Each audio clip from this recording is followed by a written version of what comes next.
With Dustin, na-discover ko na sobrang lalim niya palang aktor. Because syempre inside the house, di ba nakilala ko siya as him mismo, yung buong personality niya. We were very close inside as well. But here, I got to see him as an actor. And ang masasabi ko lang talaga, grabe, what people say about him, all the bashings na hindi siya magaling, hindi totoo. Because nakita ko face to face kung gaano siya kasipag bilang isang aktor, kung gaano niya kamahal yung ginagawa niya, kung gaano siya how his heart is really in it. Grabe, may mga times sa movie na parang pag nag-take kami or umaabot isang araw, hindi kami nag-uusap because he's really in his character. He's so focused. So, with that, sobrang hangang-hanga ako. With Will, parang galing akong showtime na to. So, I left the house early in the morning.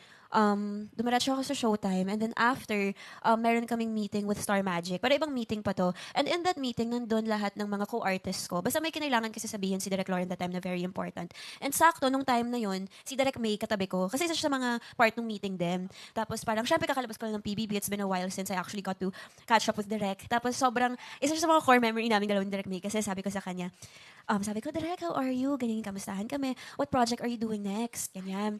Tapos, syempre nung time kasi na to, parang bawal niya pa sabihin sa akin. Tapos sabi niya sa akin, well, I'm doing a movie. Kakasabi lang daw sa kanya that same morning. Tapos sabi ko, talaga Direk, sige, manonood ako yan. I'll watch, manonood ako, I'll be there. Tapos sabi niya sa akin, invite kita, nood ka. Sabi niya sa akin, Direk, nood ako. Ganyan. Wala ka talagang clue pa Wala nun? talaga akong clue. Okay. Pero syempre, parang deep inside me, parang sabi ko, nagpe-pray ako, shocks, i-cast ako ni Direk dito. Nandun ako. Gusto mo paano ko kaya paano ko kaya isa-segue, sabihin paano kaya kakapalan yung mukha ko ni Direk, i-cast mo naman ako dito. Yan. Gusto mo lang Nariya mapasingit, ako, ganun, masingit sa oo. movie niya. Basta sabi ko, Direk, support ako, manonood ako yan. Oo. So anyways, after nun, biglang sabi sa akin nung handler ko, si Ate Dayan, sabi niya sa akin, baba ka muna ng Star Cinema. Sabi ko na naman, ano pa, principal's office ba ako? Award na naman ba ako? Ano naman, takot ako nun. Ako naka-pink leather jacket pa ako, naka-sleek yung hair ko. Sabi ko, parang hindi sakto to. So, baba ako, ganyan. Star Cinema, ready na ako. Yung heart ko, it was beating so fast.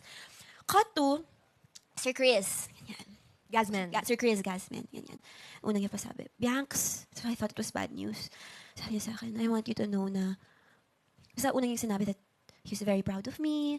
Sila yung Star Cinema, they're also proud of me. And I want you to know na we're doing our first movie together finally.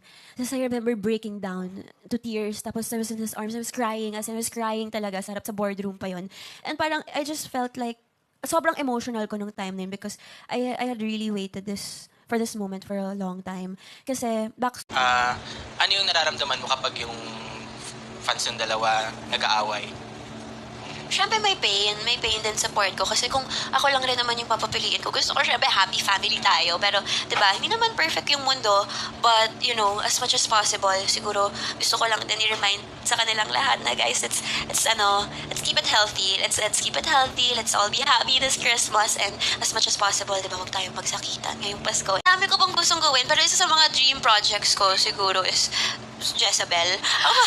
Sobrang dream project ko talaga yun. Kaya lang, kapag ganun, kailangan ko talaga maging physically fit pa, lumangoy under, diba, the sea so, marunong naman lumangoy, pero ibang klaseng training kasi yung, diba, the ocean and Tsaka everything. mabigat daw yung buntot, Yung diba? buntot, so ibang training yun. Kailangan mo talaga ng abs, tsaka ng core. So, yeah, isa yun. Like your idol, Ann Curtis. Like my diba? idol, Ataan. Oo, yun. Other than that, alam mo, lately, parang, naisip ko, gusto ko mag-action.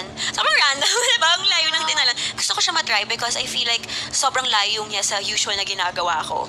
Action. Yeah.